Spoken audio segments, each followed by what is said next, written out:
Sweet friends, and welcome back to today's YouTube channel.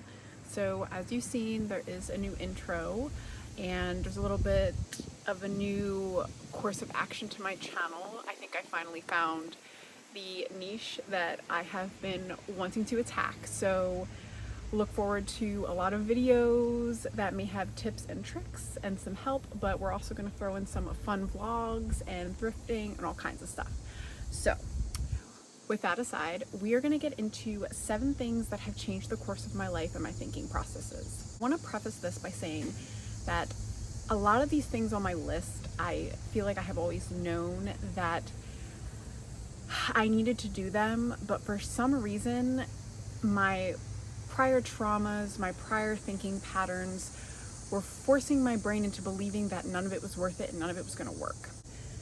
I just started diving in and starting really small. I also, for some reason, had this thought that I had to do it all at once and it had to be perfect. I had to be perfect. I was so focused on everything being perfect, and there were just so many negative thoughts in my head all the time. And I was getting to a point where I was hitting a rut in my life and nothing was really changing. Everything was beginning to compound. My relationships, my thought processes, my job, everything. And I thought to myself, I need an awakening. I need a healing. And I don't know if you all believe in God or you believe in praying. I'm not trying to throw religion into this by any means, but I did say some prayers and I had asked to essentially be healed. Long story short. So my life began to take a huge turn. And in the moment, it's excruciatingly painful, but as you hit the ruts and you overcome them, things begin to become a lot clearer. So without further ado, let's get into the 7 things that have changed the course of my life and changed my thinking patterns. Number 1 is meditation and breath work. So I started with this first one because this is the one I struggle with the most. For me to meditate and to consistently focus on my breathing is still a challenge for me. I am a very high energy person, so I run at 500% and I burn out just as quickly. So that's how I tend to work. I tend to work in spurts because that just works best for me. I tend to be running at that high energy level. It's hard to turn my brain off because I always have so many thoughts, so many ideas, or I'm overthinking something. So this is an ongoing process for me to tackle and get better at. But I have mainly been practicing it on my walks, which we'll get into that one as well. I just try to focus my breathing and focus on what's going on around me. Slowly transitioned into doing breath work from that. So even if it's 10 deep breaths, if I do a 5 to 10 count in, sometimes I'll do a 10 to 12 count out. For me, I just like the way that feels. I am a big believer in doing what you feel is best for your body in situations like that. Meditation and breath work has enabled me to calm down a lot more. So I notice I'll take a deep breath in my everyday life when things start to feel heavy or I start to feel overwhelmed. I do those breath counts and I immediately calm down, I think clearer, and I make better decisions. So that's a big feat for me because I have always been a reactor, not a thinker. And as I work on the smaller bits in order to clear my head a little bit more and react more logically, it really has begun to bleed into all aspects of my life. And they may be small changes happening, but the small changes motivate me to focus on those things more to become better. Number 2 is therapy. I know there are probably going to be mixed opinions on this, and I know a lot of people are open about getting therapy. But I finally dived into getting therapy when I realized that my life was only getting worse. It wasn't really getting better. And the choices I was making seemed to continue to sabotage me. So from that, I broke down and essentially I got some therapy. And it really began to open up a lot of my past traumatic experiences. And it really actually brought on memories that I had forgotten, and it explained why I reacted or why I had some of the habits that I had. I think therapy is a big pill to swallow for most people. I really believed that I can do this on my own, I can get through it myself, but then I always felt like a burden to people because I would pour it out onto somebody else or maybe one of my friends, and I didn't want to be that person. And talking to a therapist just gets rid of all of that junk that you might want to unload on other people, or maybe you unload on somebody else. Maybe you don't unload it, but if you are that person, if you do that, you know, therapy is that specific outlet for you and your mind to get it off your chest. Sometimes that's all you need to just get that relief. And when you have that relief, you're able to think so much more clearly. So therapy has really been a game changer for me. I just overall have more confidence from it.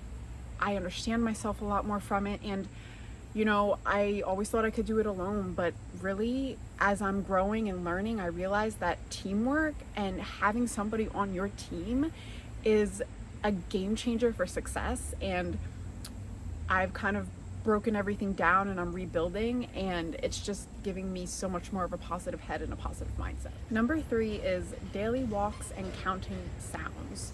So I am going to try to link the Grow or Die podcast down here. I don't know much about the dude, to be fair to you guys, but I love his podcasts. His podcasts are real and raw, and I really got this idea from him, so I want to give him credit for it. I have incorporated daily walks. Sometimes they're shorter, sometimes they're longer. I don't bring my phone with me. I try not to bring my watch with me, but sometimes I'll leave my watch on my wrist. Essentially, there's no distractions, no music, no nothing. And I just walk, and I try to count as many sounds as I can on my walk. This is also a process for me because, like I said, my brain is always running, going. So as I do it more often, as I put it into practice more, you start to notice that you can count more sounds that are around you. I haven't gotten past 20 yet, guys. I can't get past 20 sounds. So my goal is to overcome 20 sounds so that I can really focus on my awareness, because the awareness piece for me is another really, really big thing that holds me back. And not only that, guys, awareness is a great survival skill. God forbid the world would ever go to apocalypse mode. If you can't shut your brain off to focus, you're dead. So just taking that into account, if, you know, I do live in a time where that may happen. So just from a survival skill level, if you look at the foundational pieces of these things, you see how they really help you become a person that not only will be successful in life, but you'll be able to better take care of yourself and survive longer. Number 4 is groundwork. I have put a lot more time into trying to get outside, put my feet in the grass, and stare at the sun for at least 10 to 20 minutes a day. I know it sounds so simple, but we live in a society that is going 24/7. We rarely ever get to rest. We rarely get to breathe.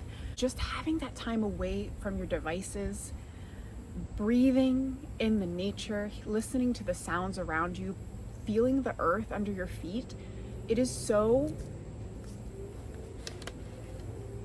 Feeling the earth, that was a bug.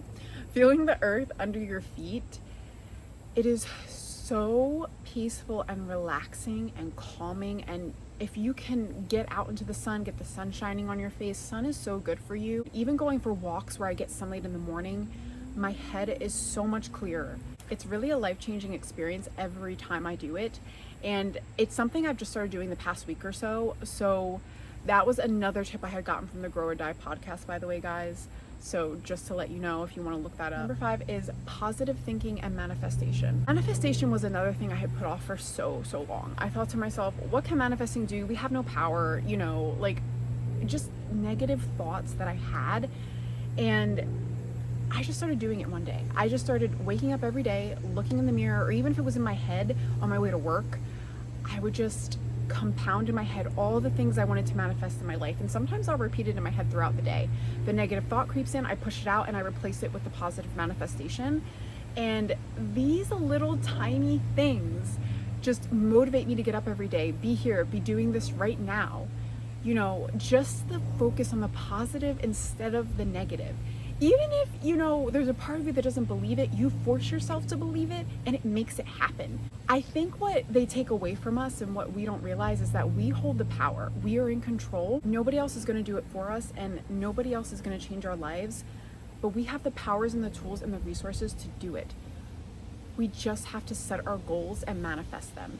As you do continue to manifest and push out negative thoughts and replace them with positive ones, you'll realize that your habits become different. You don't sit in front of your phone all day anymore. You don't focus on, oh, woe is my life. You know, you focus on the things that you can control. And as you begin to focus on the things you can control, your life begins to change. Maybe you take up a new hobby. Maybe you take up something that you never thought you could possibly do. Maybe you start to just enjoy doing it. And who knows? Who knows what that could do for your life? And just doing it, just getting it done, makes you happier, makes you feel more positive, and that feeling in itself is life-changing. I'm sorry guys, someone I think is leaf blowing or something, so background noise may be a problem. Looks like some construction, guys.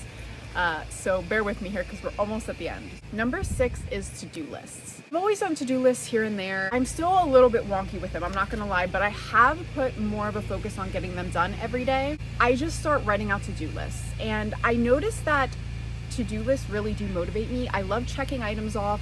I love seeing what I have to get done for the day, accomplishing it. It really, really feels good.